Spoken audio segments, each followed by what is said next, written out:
Assalamualaikum warahmatullahi wabarakatuh dan selamat sejahtera.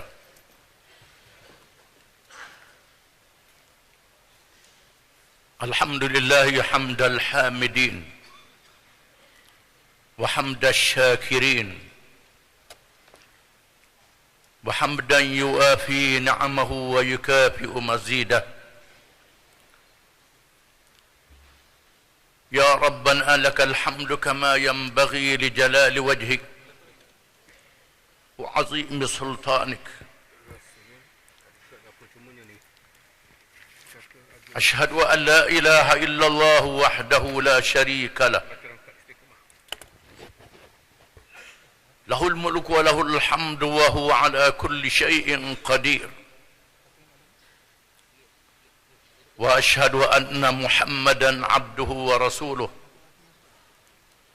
البدر الدجى والسراج المنير.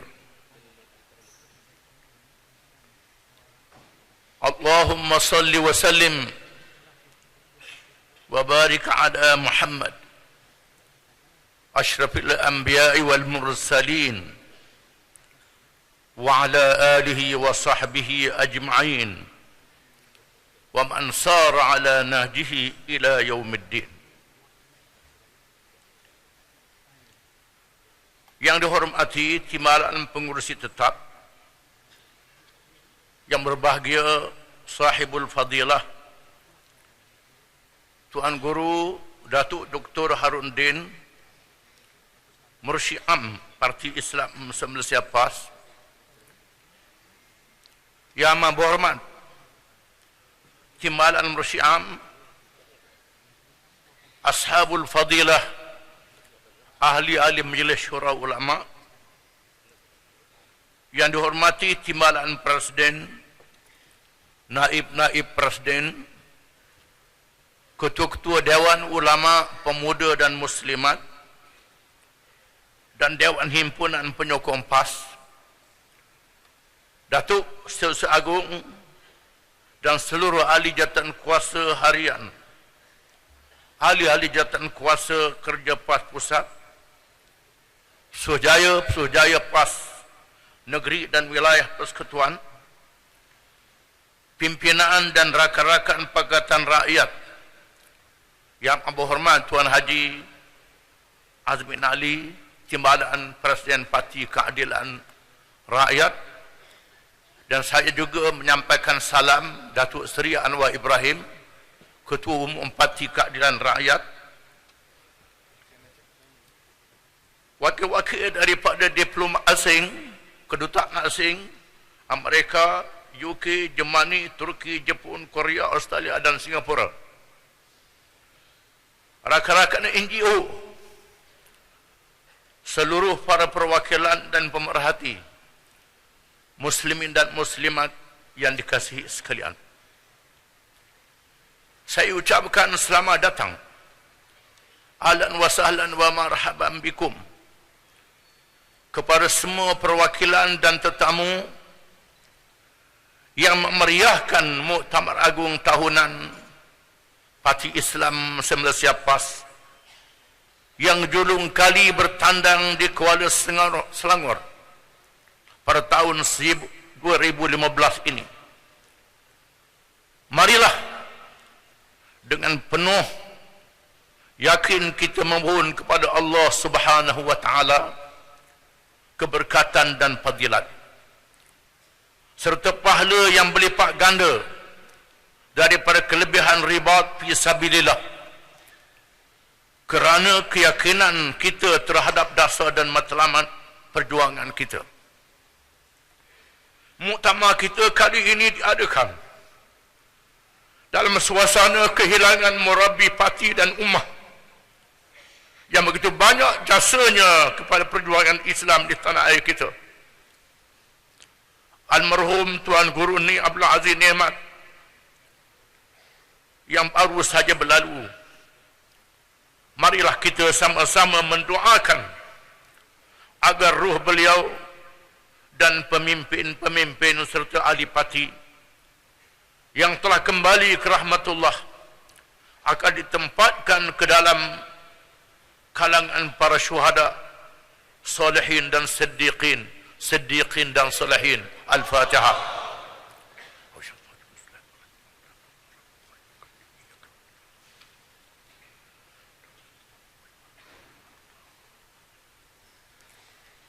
Hadirin hadirat yang dihormati dan dikasihi sekalian,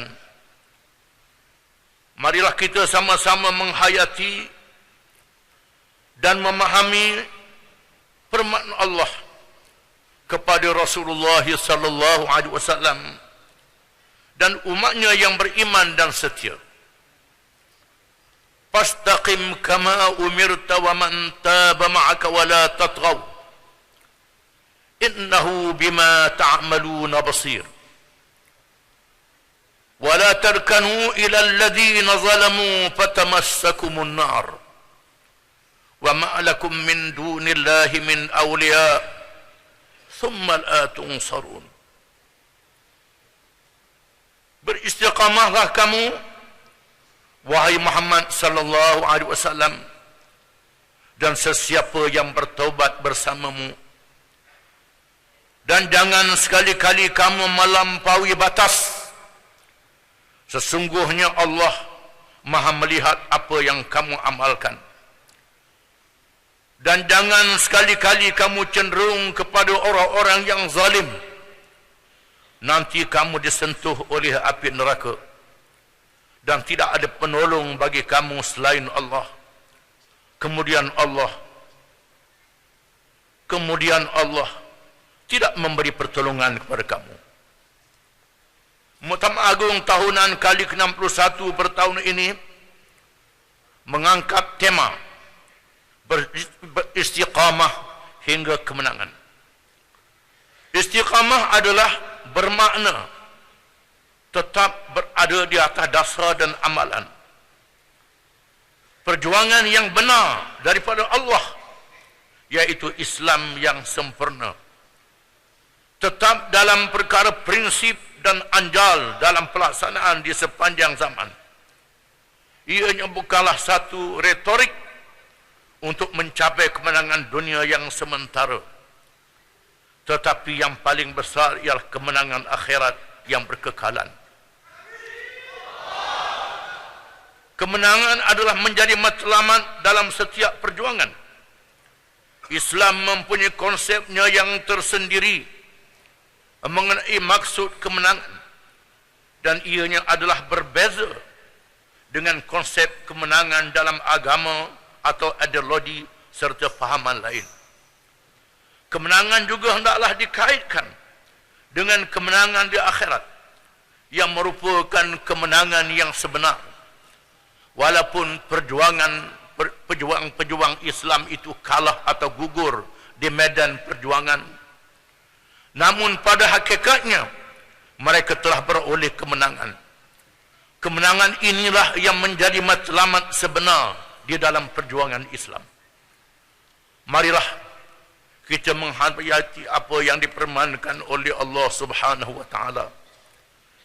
Was-sabiquna al-awwaluna minal muhajirin wal ansar walladzina ittaba'uuhum bi ihsan radhiyallahu anhum wa radu anhu وَعَدَّ لَهُمْ جَنَّاتٍ تَجْرِي تَحْتَ الْأَنْهَارِ خَالِدِينَ فِيهَا أَبَدًا ذَلِكَ الْفَوْزُ الْعَظِيمُ.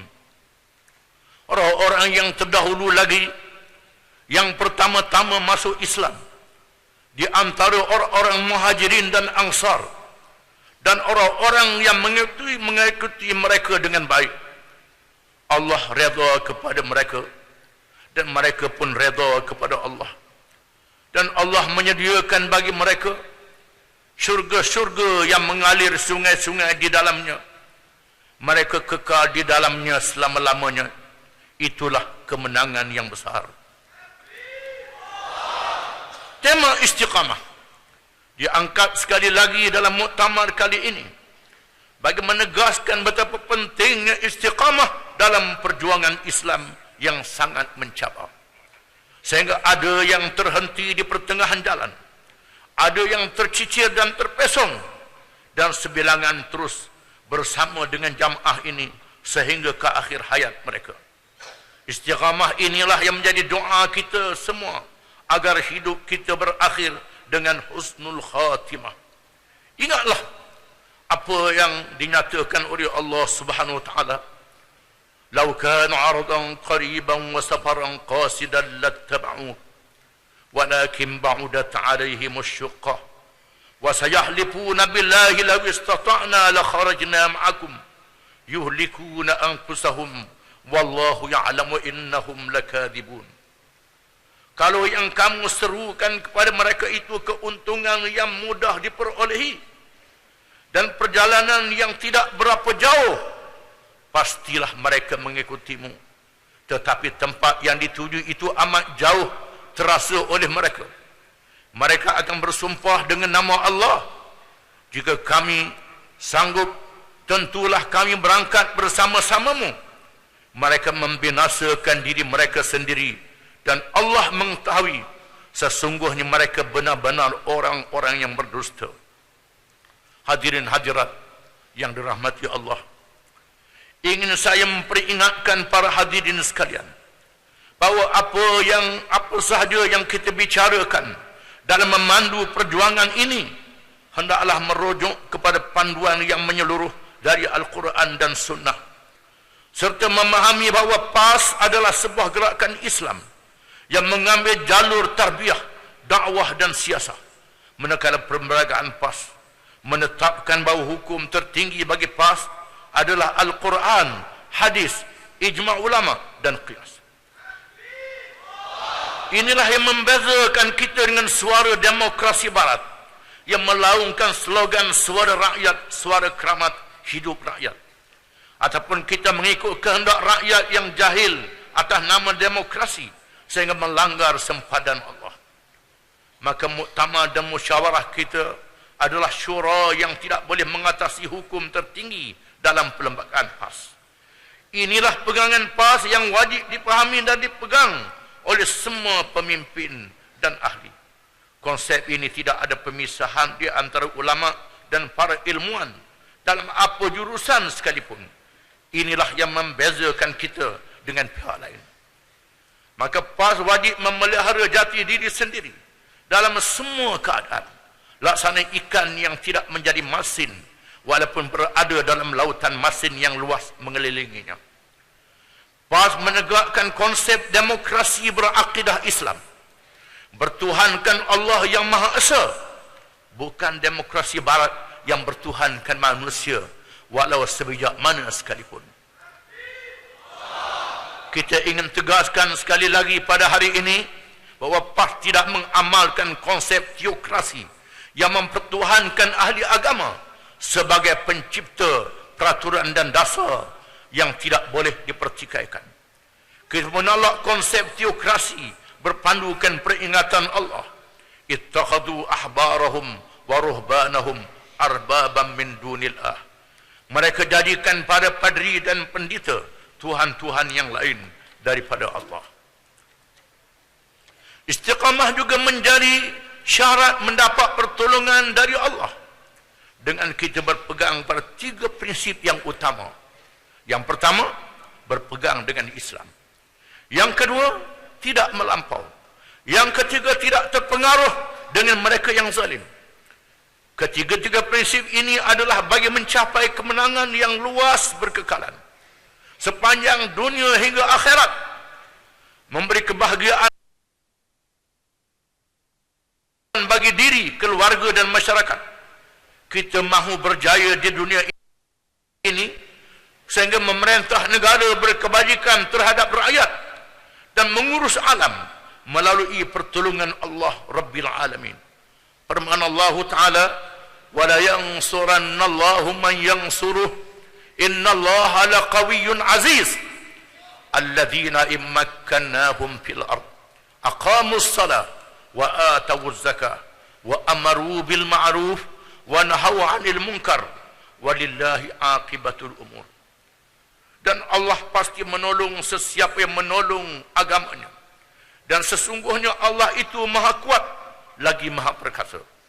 Orang-orang yang kami berikan kepada mereka kuasa memerintah, tamkin, Mereka mendirikan sembahyang, menunaikan zakat, menyuruh kepada yang baik dan mencegah kemungkaran, dan bagi Allah sahaja akibat segala urusan. Oleh itu, Allah sangat penting untuk kita mengukuhkan keaslian jalan tindakan kita dalam menegakkan Islam di tanah air kita ini. Islam yang kita bawa adalah berteraskan akidah, syariat dan akhlak, dan tidak memisahkan urusan dunia dengan agama. Islam yang sempurna sehingga mampu menunaikan tugas dan matlamat kejadian manusia untuk beribadah, berkhilafah, menunaikan amanah. Islam ini dipelihara Allah dalam kitab Al-Quran yang tidak boleh diselewengkan. Sunnah Rasulullah SAW pula dijaga ilmu dan cara amalannya oleh para ilmuwan Islam yang dinamakan para ulama. Mereka perlu mewarisinya dengan benar dan amanah, sebagaimana yang ditegaskan oleh sabda Rasulullah SAW. Wa innal ulama warathatul anbiya, innal anbiya lam yuwarithu dinaran wala dirhaman, wa innam awwarathul ilma faman akhadahu akhadha bihazzin wafir. Sesungguhnya para ulama itu adalah para pewaris pesaka peninggalan para anbiya. Para anbiya itu tidaklah meninggalkan pesaka mata wang dinar, duit emas, dan mata wang perak dirham. Sesungguhnya mereka meninggalkan pusaka ilmu daripada wahyu dan hikmah Rasulullah SAW. Maka sesiapa yang menerimanya, nescaya dia mendapat bahagian yang banyak. Para rasul yang menegakkan negara besar seperti Nabi Daud, Nabi Sulaiman alaihi wassalam, Nabi Muhammad sallallahu alaihi wasallam, dan pengikut rasul seperti Dzulqarnain, semuanya meninggalkan pusaka ilmu Islam yang dipelihara Allah. Mereka tidak meninggalkan tamadun kebendaan seperti Namrud dan Firaun, supaya manusia mengambil iktibar dan bukannya berbangga dengan kesan jahiliah itu. Maka pas meletakkan kepimpinan ulama bagi memelihara asas dan matlamat Islam yang kukuh bersama warisan ilmu daripada hidayah Allah. Semua keperluan yang lain yang menjadi urusan duniawi juga wajib beristiqamah di atas landasan Islam. Maka para ulama fiqh mewajibkan kepimpinan berilmu Islam yang mampu memahami nas dan mampu berijtihad dalam perkara yang tidak ada nas dalam urusan dunia yang menjadi jambatan akhirat, sehingga tidak terpesong daripada Islam. Di zaman mutaakhir ini, ijtihad perlu diwujudkan secara jama'i, kolektif. Inilah tujuannya diwujudkan menjadi syura ulama yang menggabungkan para ulama dalam berbagai bidang ilmu Islam daripada kalangan kepimpinan PAS, sehingga mampu mencapai tujuan nas dan berijtihad dalam perkara yang tidak ada nas. Golongan profesional adalah tenaga yang sangat penting dalam parti, sebagaimana pentingnya golongan ulama dan aktivis parti. Bahkan kita menerima sesiapa sahaja yang ingin menyumbang kepada kemenangan Islam. Jangan ada di kalangan kita yang terperangkap dengan mainan musuh yang cuba memecah belahkan kita dengan melontarkan slogan pengasingan antara ulama dan profesional. Sejarah PAS sangat jelas di mana kedua-dua golongan ini berganding bahu menubuh dan menggerakkan PAS hingga ke hari ini. Gagasan kita jelas dalam puluhan muktamar bahawa kitalah yang menggerakkan usaha mengulamakan profesional dan memprofesionalkan ulama. Sebenarnya tidak ada pemisahan di antara ulama dalam bahtera PAS. Apa yang berlaku adalah kita berdepan dengan tempias sekularisme yang diwujudkan untuk menghalang kebangkitan Islam, yang cuba membolos ke dalam saf gerakan Islam. Usaha sebegini dilakukan oleh musuh Islam di seluruh pelosok dunia dengan mengambil kesempatan daripada kelemahan yang wujud dalam saf kebangkitan Islam terkini. Maka di sana wujud kalangan yang mahu menang secara cepat dan tergopoh-gopoh, berjuang secara tasyaddud, secara tasahul dan tasyaddud. Kalangan berjuang secara tasahul ingin mencedok setiap perkembangan yang berlaku daripada luar Malaysia, seperti revolusi Islam Iran, AK Turki, Ikhwan, Hizbun Nahdah di negara Arab, tanpa melihat perbezaan waqi' di bumi tempat kita berpijak. Sedangkan kita di tanah air ini telah jauh bergerak ke hadapan dalam matlamat memurnikan akidah dan amalan masyarakat Islam ke jalan yang tulen, berbanding dengan suasana masyarakat di tempat rakan-rakan kita di luar sana. Manakala dari kalangan yang kedua pula, iaitu bertasyaddud, iaitu mahu melaksanakan Islam dalam sekelip mata atau menang secara cepat tanpa pilihan raya, seperti Taliban, Al-Qaeda, ISIS dan Daesh. Kumpulan ini juga melibatkan kalangan ulama dan ilmuwan yang bersemangat Islam tetapi tidak tapakuh dalam urusan agama.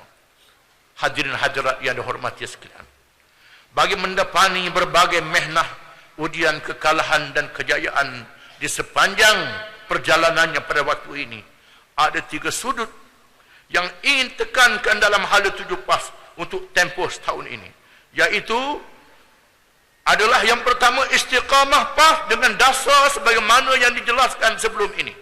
Yang kedua, mempertegaskan bahawa PAS membawa mesej Islam, di mana semua urusannya berkait dengan Islam. Yang ketiga, mengadakan semua pendekatan dengan pihak lain mengikut panduan Al-Quran dan Sunnah, seperti tahaluf siasi, ta'awun, dialog dan lain-lain.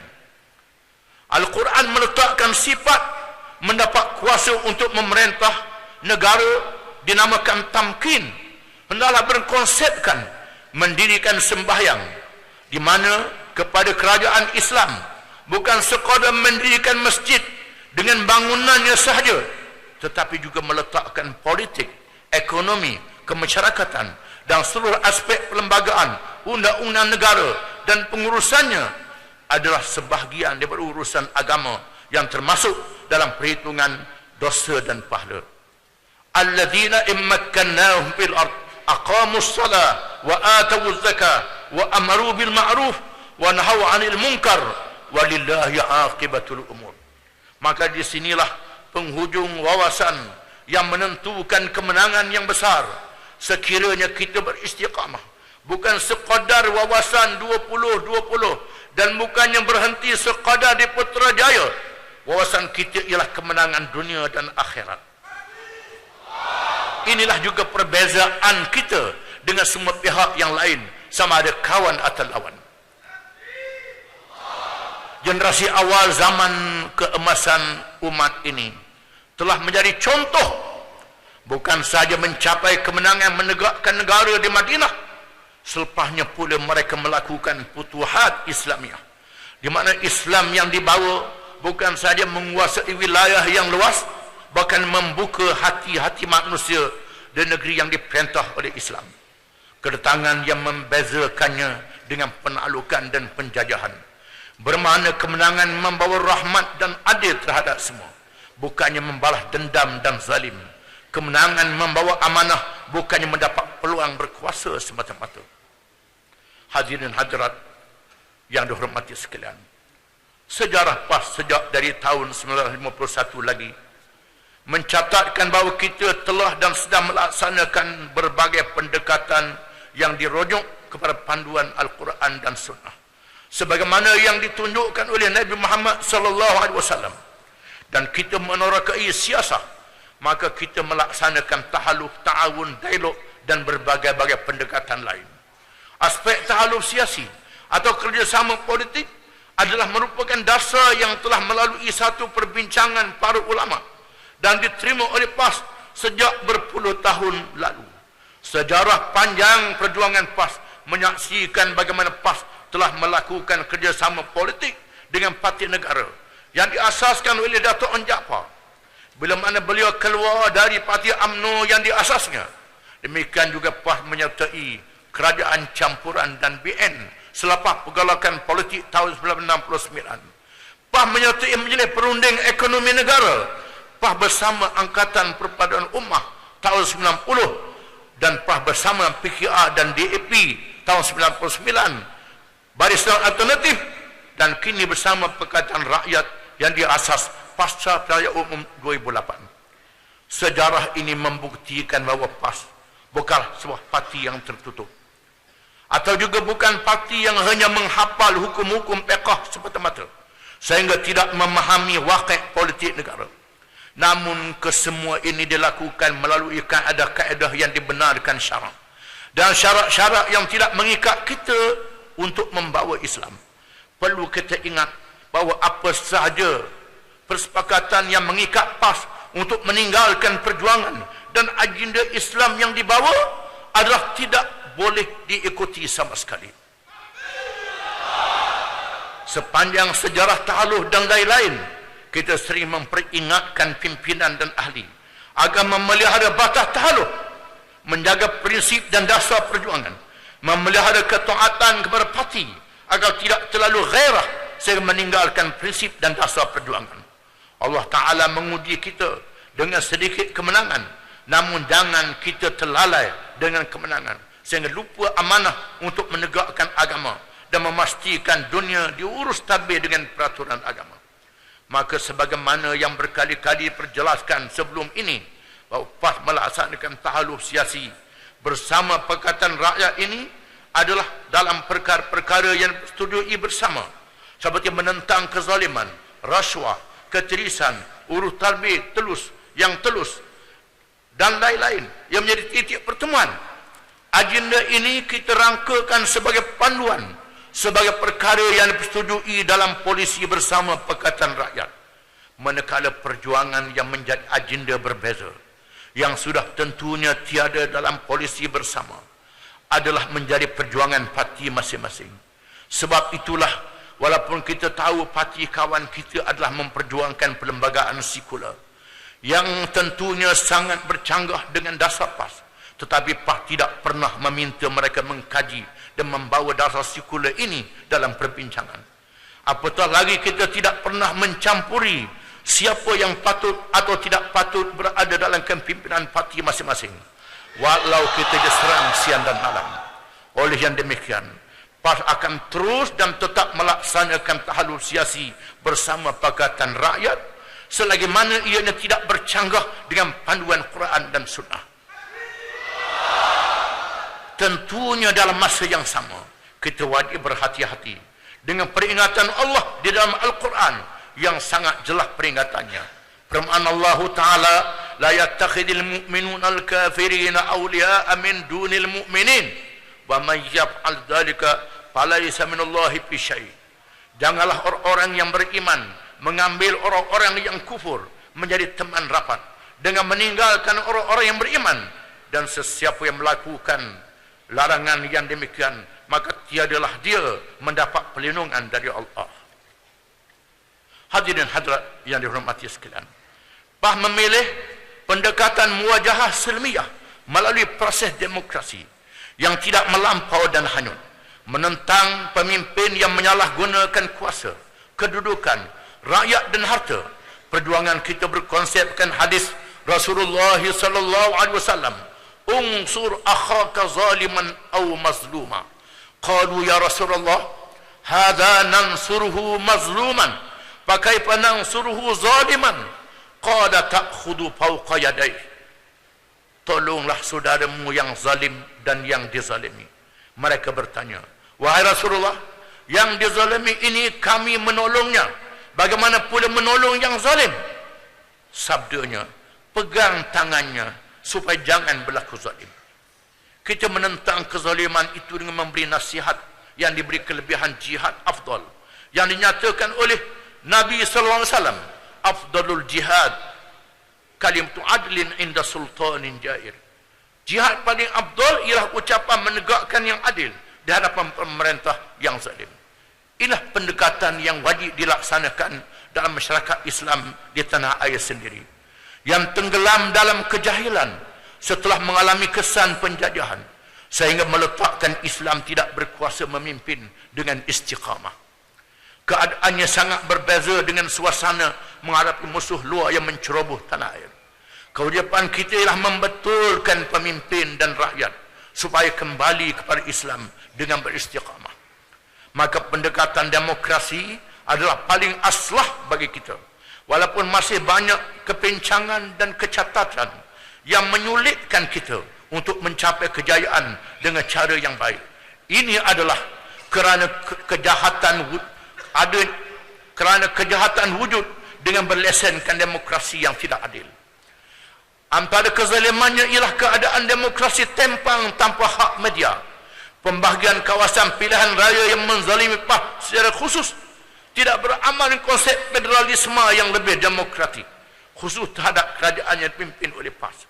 Maka kita wajib beristiqamah menentang kezaliman ini, tanpa melakukan perkara yang zalim juga terhadap rakyat dengan tindakan-tindakan yang melampaui batas yang diajar oleh Islam, atau melakukan perkara yang memberi pulangan mudarat yang lebih besar. Inilah makna pelaksanaan fiqh aulawiyat yang sebenarnya.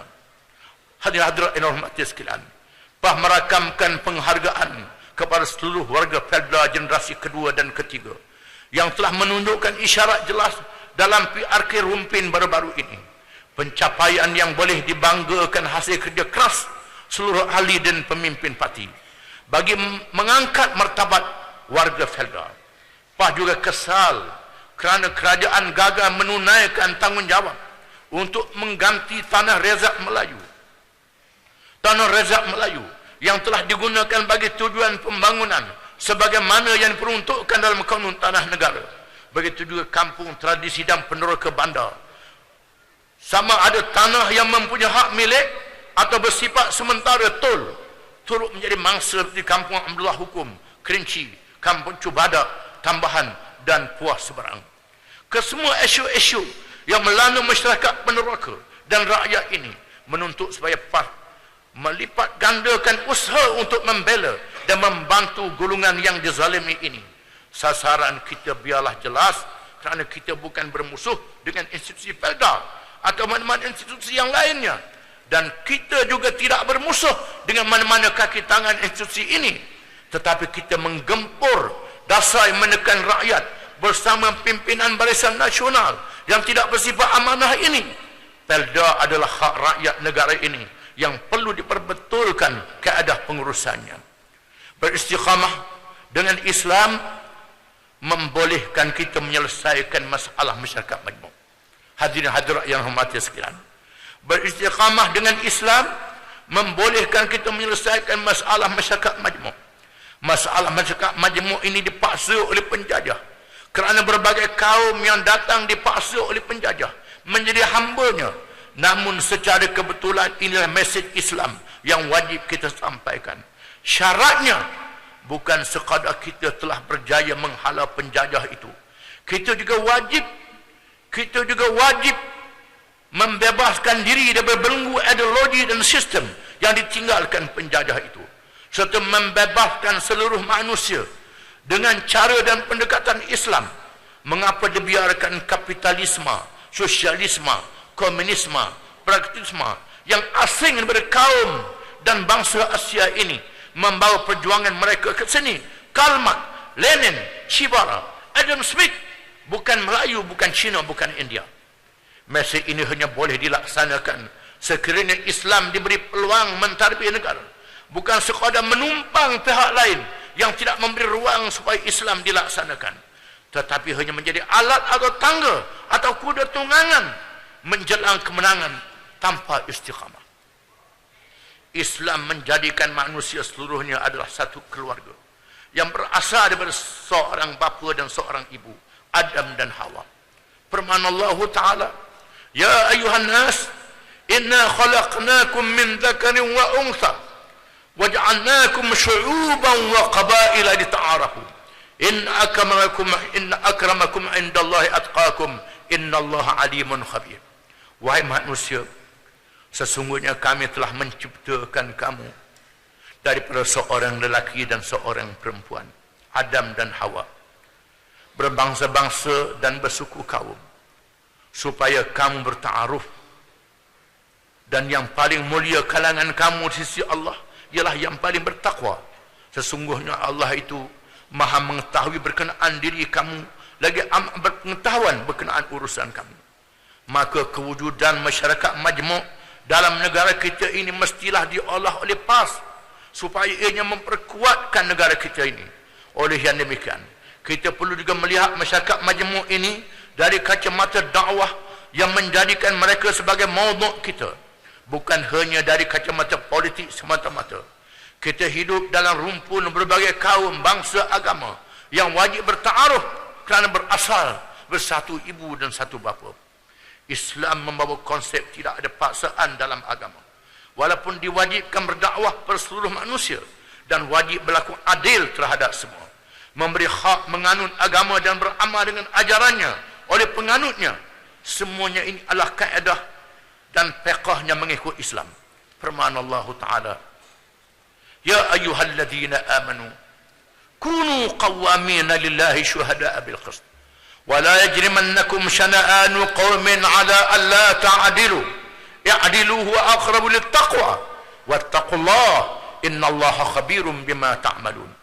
Wahai orang-orang yang beriman, jadilah kamu orang-orang yang menegakkan keadilan, yang disaksikan menjadi contoh, dan janganlah dengan sebab permusuhan kamu terhadap sesuatu kaum sehingga menyebabkan kamu tidak berlaku adil.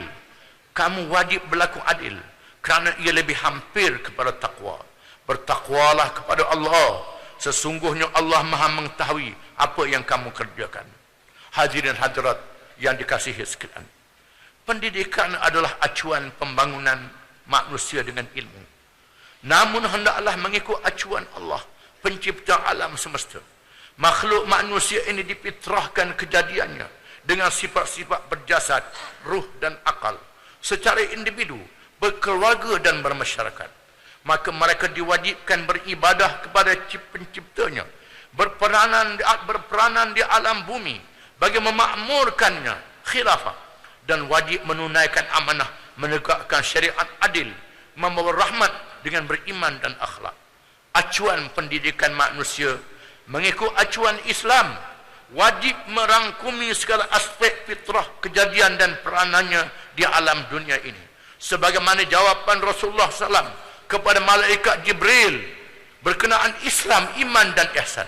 Ini adalah acuan Allah supaya pendidikan manusia itu merangkumnya akidah iman, syariat, Islam dan akhlak ihsan. Iaitulah membangun jasad, ruh dan akal. Inilah yang perlu dijadikan dasar pendidikan oleh pihak kerajaan supaya pendidikan awal ini melalui proses acuan yang menekankan akidah, syariat dan akhlak. Acuan ini telah berjaya melahirkan manusia generasi awal di tanah Arab yang tidak ada sumber ekonomi dan tanpa tamadun duniawi yang dijadikan rukun kemajuan terkini, tetapi telah berjaya memimpin dunia dengan iman dan amal soleh yang menjadi syarat kemenangan yang dijanjikan oleh Allah. Kini pula kita menyaksikan kemusnahan tamadun barat yang beracuannya sendiri. Adapun kita masih lagi meminjam dan melaksanakan acuan pendidikan yang sama. Akibatnya ialah menerima pemimpin dan masyarakat yang sedang dirasai bahang kemusnahannya juga. Inilah yang perlu diperbetulkan dalam negara kita ini. Hadirin hadirat yang dikasihi sekalian, kebanyakan kita bila bercakap tentang ekonomi hanya mengenali dua mazhab ekonomi dalam mengurus negara dan rakyat serta sumber hartanya.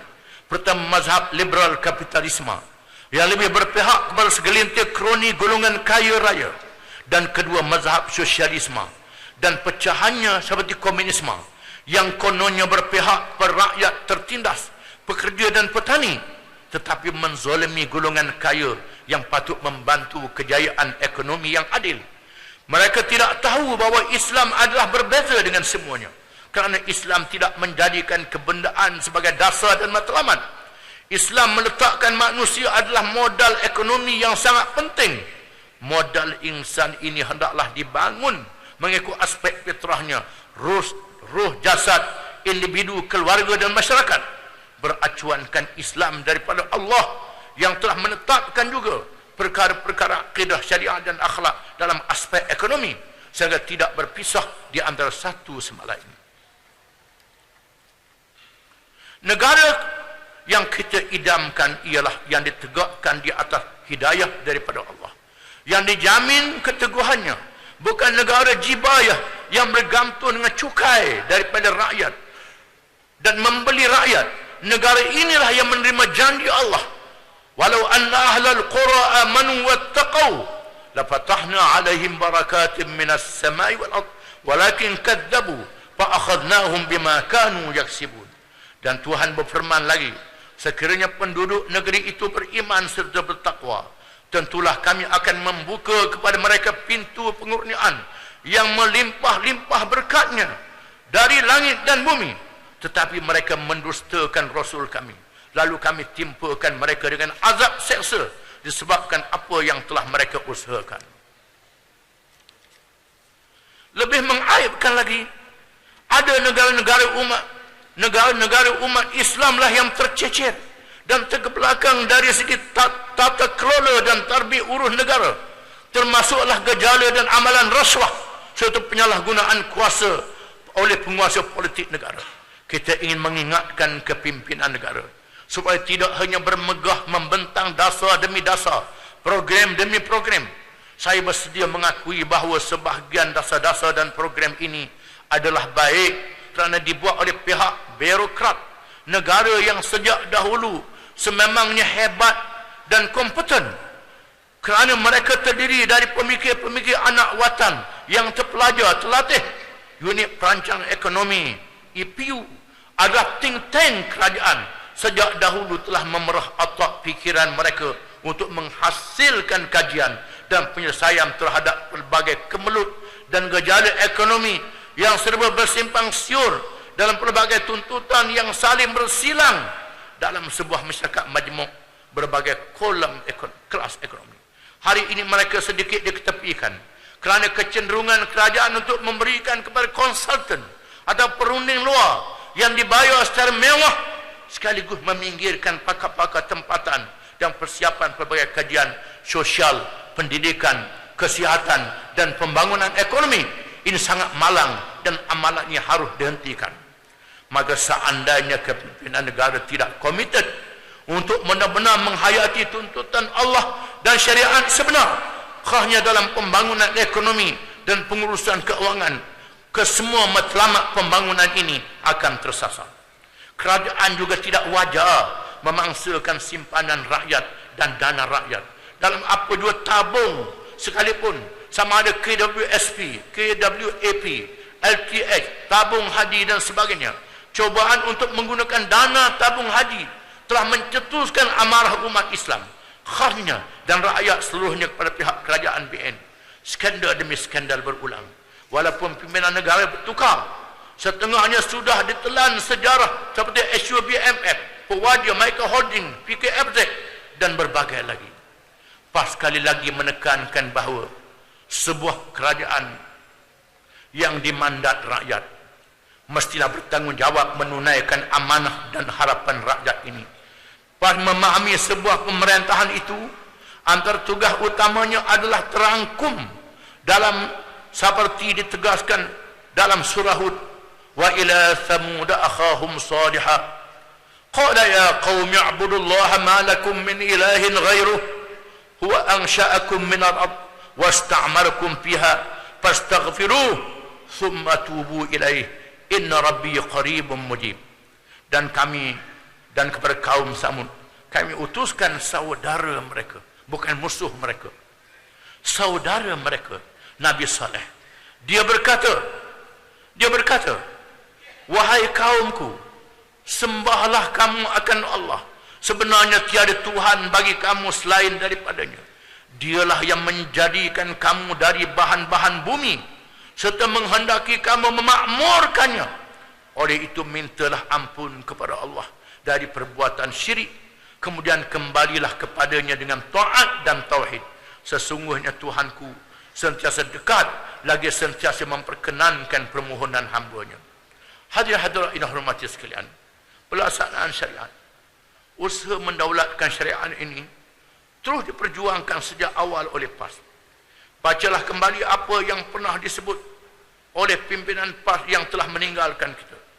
Profesor Zulkifli Muhammad mengungkapkan pada tahun 1956, kita PAS adalah umat Islam Dengan sebab itu kita ingin melihat hukum-hukum Allah dapat dilaksanakan di bumi Allah ini.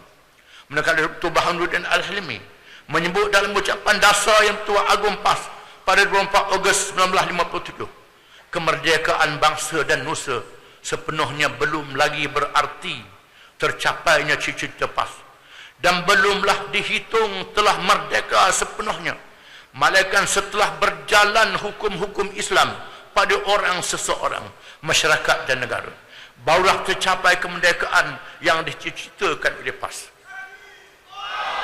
Maka adalah tidak benar sama sekali pandangan pihak yang tidak memahami sejarah dan dasar perjuangan PAS bahawa PAS bersikap gopoh dalam mengambil langkah ke arah pelaksanaan syariat Allah Subhanahu Wa Taala. Lihat sahajalah bahawa kita sangat berangsur dalam tindakan tadarrus, di mana PAS bercakap dari tahun 1950-an lagi hanya menggubah dan diluluskan enactment pada tahun 1993, iaitu setelah berlalu 40 tahun lebih dan generasi pula telah berubah bertukar ganti. Sejak di tahun 1990-an, PAS dan Kerajaan Kelantan mengadakan pelbagai kempen, seminar, dialog, perbincangan pakar dan lain-lain tanpa melaksanakan enactment itu sama sekali, kerana kita menyedari akan kekangan yang wujud. Kepada mereka yang tidak memahami ini, jangan dibaca sejarah PAS hanya di tahun 90 atau tahun 1999 saja. Setelah lebih 20 tahun pula berlalu selepas enactment ini diluluskan, menjadikannya lebih dari 60 tahun langkah-langkah diambil oleh PAS, maka kita lihat ada ruang kecil boleh dilakukan untuk mengangkat taraf mahkamah syariah, yang kini hukuman di mahkamah tinggi syariah pun adalah jauh lebih rendah daripada mahkamah magistrat rendah dalam perundangan sibil. Maka kita mengambil langkah proaktif untuk membawa pindaan Akta 355, Akta Mahkamah Syariah Bidang Kuasa Jenayah 1965, itu pun hanya untuk kesalahan rotan, denda dan penjara sahaja, untuk meningkatkan hukuman kesalahan syariah supaya tidak tertakluk kepada hanya 3 tahun penjara, denda maksima RM5,000 dan 6 kali rotan sahaja sebagaimana pada waktu ini. Oleh itu cadangan pindaan kepada Akta 355 adalah merupakan suatu isu agama Islam dan institusi agama Islam, khususnya mahkamah syariah di seluruh Malaysia. PAS menghadapi pelaksanaan syariat Islam ini sebagai satu senjata menolak Islam sejak zaman penjajah lagi. Pelaksanaan syariat dijadikan senjata untuk menolak Islam. Namun kita menangani semua persoalan ini secara demokrasi, bermula dengan pendekatan ilmu sehingga mencetuskan kesedaran melaksanakan undang-undang syariat yang dikemukakan oleh Kerajaan Negeri Kelantan. Pelaksanaan syariat ini, bahkan isu peningkatan taraf hukuman untuk kesalahan syariah pun adalah hak orang Islam. Hak orang Islam yang wajib diperkukuhkan sesuai dengan Islam sebagai agama persekutuan.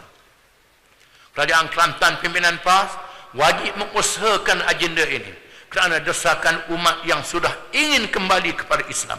Kerana Islam menjadi hak setiap penganutnya dan manusia yang mahu melihatnya. Masyarakat pula dilanda wabak jenayah dan keruntuhan akhlak yang tidak terkawal oleh undang-undang ciptaan manusia. Ketepikan mereka yang degil melawan Allah walaupun tenggelam bersama tanda kemusnahan. Allah pernah berfirman kepada Rasulullah SAW ketika menghadapi kumpulan yang seperti ini. Firman Allah Ta'ala, wa anihkum bainahum bima anzalallah wa la tattabi' ahwa'ahum wahdharhum an yaftinuka an ba'di ma anzalallahu ilaik fa in tawallaw fa'lam annama yuridullahu an yusibahum bi ba'di dhunubihim wa inna katsiran minan nasi lafasiqun. Dan hendaklah kamu berhukum di kalangan mereka dengan apa yang telah diturunkan oleh Allah, dan jangan kamu mengikut hawa nafsu mereka dan berwaspada terhadap mereka daripada godaan terhadap kamu supaya meninggalkan sebahagian daripada apa yang telah diturunkan oleh Allah kepadamu. Maka sekiranya mereka berpaling, maka ketahuilah bahawa Allah hendak mengenakan ke atas mereka dengan sebab sebahagian daripada dosa-dosa mereka, dan sesungguhnya ramai daripada kalangan manusia itu orang-orang yang fasik. Maka PAS menolak mereka yang tidak mahu memberi jalan kepada pelaksanaan Islam, atau Islamnya tidak istiqamah di atas konsep adil terhadap semua. PAS juga menolak kalangan bercita-cita untuk membalas dendam terhadap mereka yang dianggap musuh, kerana kita diajar oleh Nabi SAW menjadi penyelamat pada seluruh manusia. Maka inilah perbezaan kemenangan Islam dengan revolusi Barat dan Timur yang banyak mengorbankan nyawa, mencabul maruah, harta kerana membalas dendam. Kita hendaklah membezakan PAS dengan kalangan yang mahu melaksanakan Islam tanpa pekahnya, menyebabkan wajah Islam dirosakkan kerana tidak mengikut tasawurnya dengan istiqamah. Jangan siapa yang menyekat perjuangan kita atau memesongkan perjalanan kita secara berterangan atau menipu helah dengan cara mengikat PAS supaya tidak bergerak ke hadapan dalam membawa agenda Islam. Hadirin hormati sekalian, organisasi dalam PAS mestilah bergerak seiring untuk diperkukuhkan dengan diberi suntikan baharu dalam merancang dan melaksanakan gerak kerja. Penjelasan bersama untuk merangka gerak kerja antara lajnah-lajnah di peringkat pusat dan negeri perlu dilakukan agar kita dapat memaksimalkan guna tenaga ahli parti. Penumpuan khusus menerokai negeri Sabah dan Sarawak secara intensif akan dilakukan nanti, terutamanya dalam aspek dakwah, diikuti tarbiyah memperkukuhkan kepahaman ahli dan persediaan berdepan dengan politik pilihan raya di Sarawak dalam tempoh 2 tahun akan datang ini. Hadirin hormati sekalian, sehubungan dengan itu juga, gerak kerja dakwah yang menjadi tugas yang penting di era kepimpinan ulama ini perlulah dipertingkatkan, terutama di luar bandar, kawasan orang asal, kawasan kepadatan penduduk tinggi di pinggir perbandaran, dan di kalangan generasi muda. Proses dakwah kita mestilah meliputi semua golongan, kerana kita mesti menjadi ejen penyelamat umat. Pemuda dan pemudi dalam parti mestilah sentiasa beristiqamah meneruskan gerak kerja kebajikan dan kemasyarakatan sehingga mampu menjadi contoh yang dikagumi oleh masyarakat. Aktiviti tarbiyah mesti dirancangkan terutama kepada ahli dan medan baru di kalangan masyarakat awam. Program khusus menjelaskan tentang dasar parti dan pengisian fikrah perjuangan PAS mesti dilaksanakan dengan segera kepada semua ahli baru parti.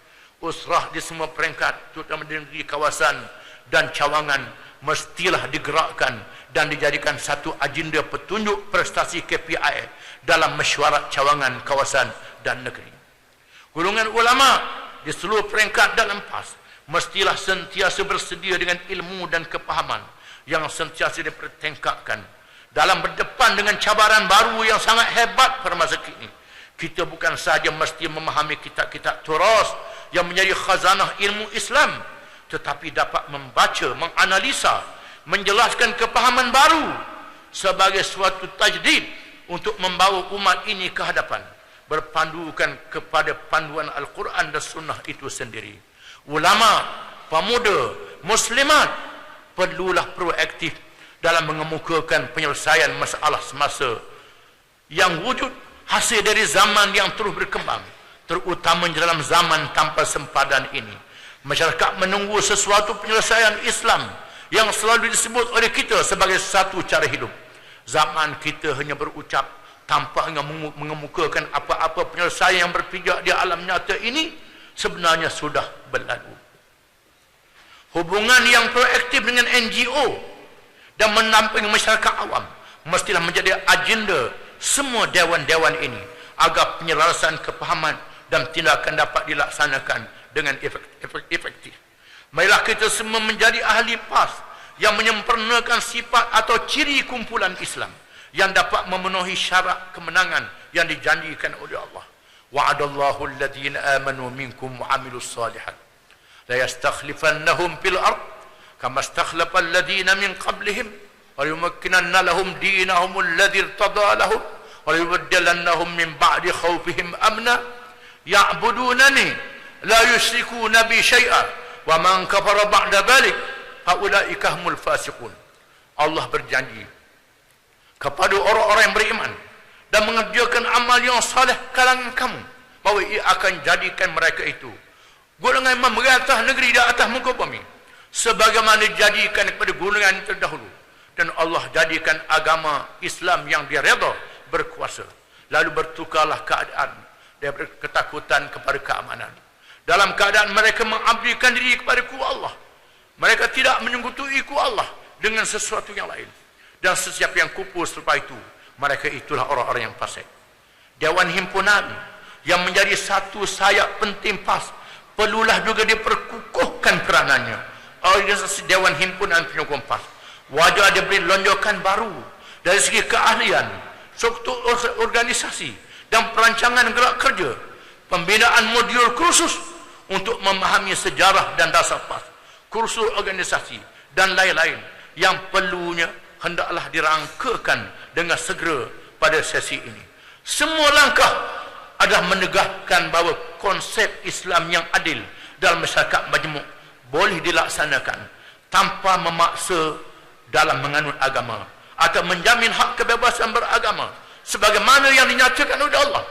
Walau la dafa'ullahi an-nasa ba'dahum bi ba'd lahuddimat sawami wa bi'un wa salawatun wa masajid yudhkaru fiha ismullahi katsira. Kalaulah Allah tidak menjadikan manusia itu bertarungan di antara satu sama lain, golongan menegakkan Islam menentang golongan yang menghalangnya, nascaya dibinasakanlah rumah-rumah ibadat penganut agama Yahudi, gereja-gereja penganut Kristian, sembahyang-sembahyang dan masjid yang disebut di dalam nama Allah.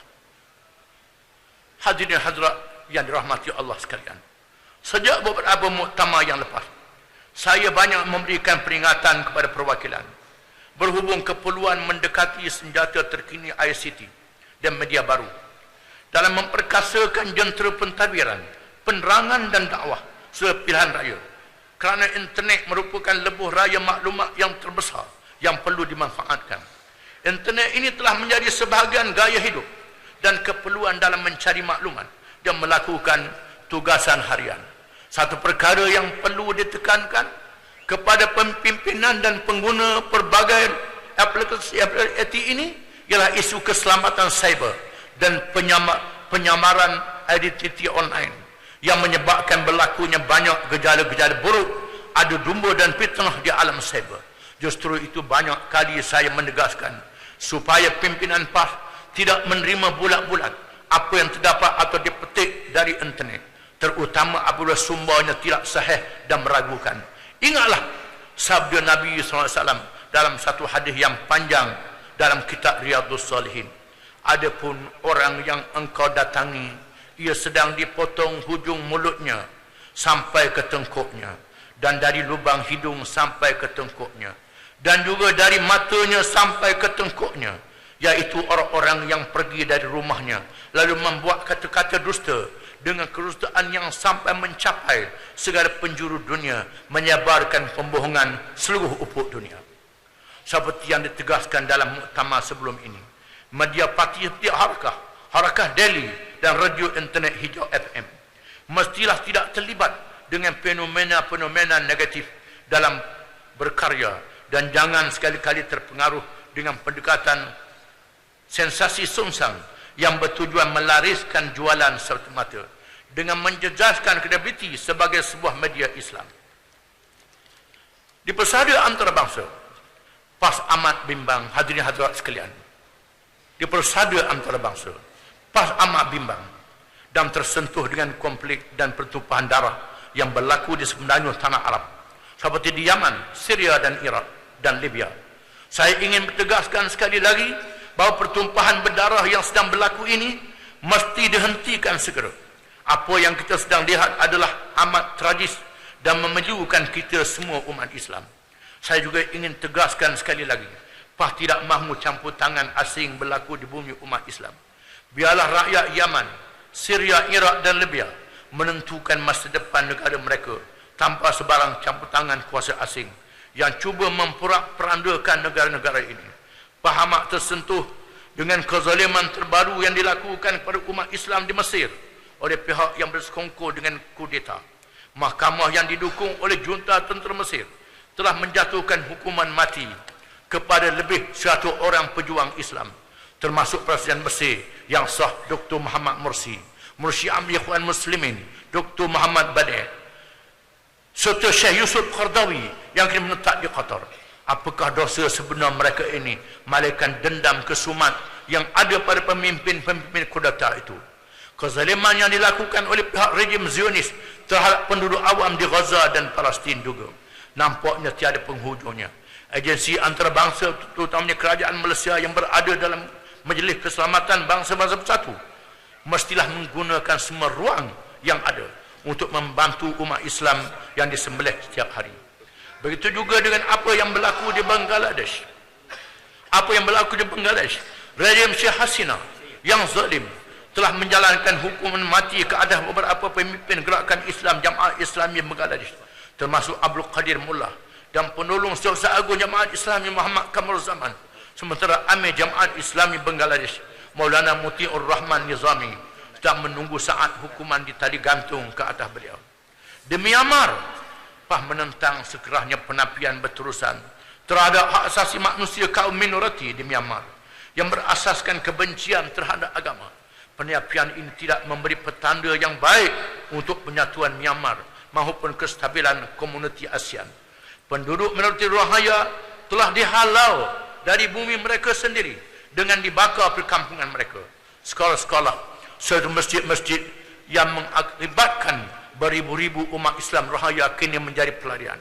PAH ingin membuat seruan terbuka kepada kerajaan Malaysia selaku rakan ASEAN dengan Myanmar agar melihat isu ini secara tegas dan matang dengan menyatakan secara tegas terhadap kerajaan Myanmar bantuan kemanusiaan kepada ribuan pelarian Rohingya yang sedang terumbang-ambing di tengah-tengah laut harus dilaksanakan secepatnya tanpa bertangguh.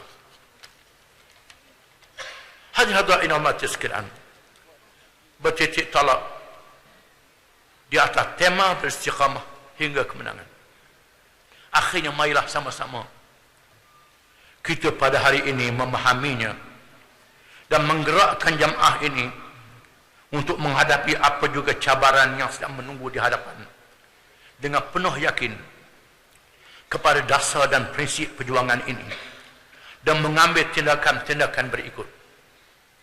Yang pertama, marilah sama-sama pada hari ini kita menyatakan kesetiaan kita kepada perjuangan Islam dengan penuh istiqamah berdasarkan kepada panduan Al-Quran dan As-Sunnah yang ditinggalkan oleh Rasulullah SAW dengan penuh keikhlasan kepada Allah Subhanahu wa taala.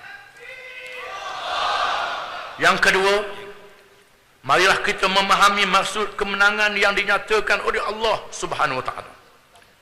Kemenangan yang mahu dicapai adalah sebahagian dari usaha mendapatkan redha Allah Subhanahu wa taala. Kita berjuang siang dan malam adalah kerana mencari keredaan Allah. Justru itu marilah kita pastikan diri kita semua dan jamaah yang menjadi platform perjuangan kita memenuhi syarat kemenangan yang telah digariskan oleh Islam dengan makna kemenangan yang sebenar. Yang ketiga, marilah kita sama-sama memantapkan tarbiyah ahli dan kepimpinan dengan setiap dari kita bersungguh-sungguh melibatkan diri dalam program tarbiyah yang dijalankan oleh jamaah. Tarbiyah inilah yang akan menyediakan diri kita untuk lebih faham dan yakin terhadap fikrah perjuangan ini yang sempadannya bukan sahaja di dunia tetapi hingga ke akhirat. Yang keempat, marilah kita mengemaskini pentadbiran parti di semua peringkat.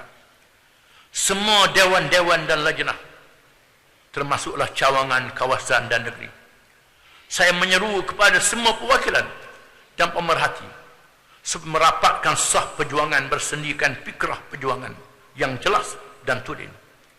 Melipat gandakan gerak kerja amal jama'i dan islami dengan tumpuan kepada hala tuju perjuangan untuk meraih kemenangan di dunia melalui dakwah dan siasat pilihan raya serta menang pula di akhirat, iaitu mendapat syurga yang dijanjikan oleh Allah.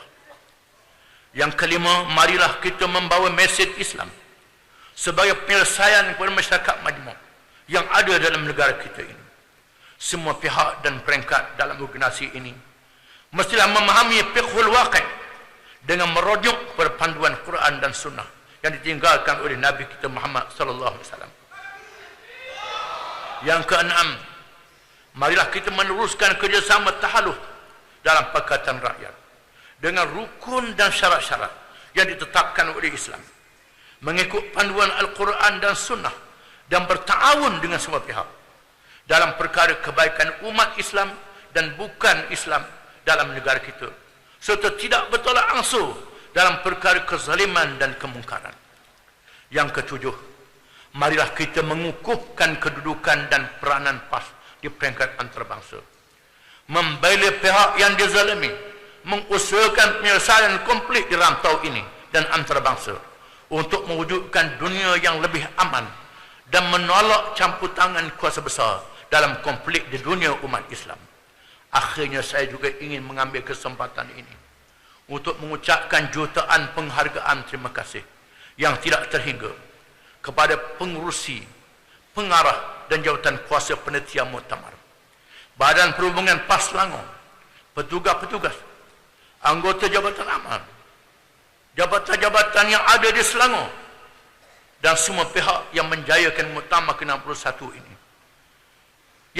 Dan termasuk juga saya mempenghargaan kepada menjadikan muktamar kita ini meriah, termasuk yang bertanding menjadikan muktamar kita hangat dan panas menjadi perhatian seluruh media.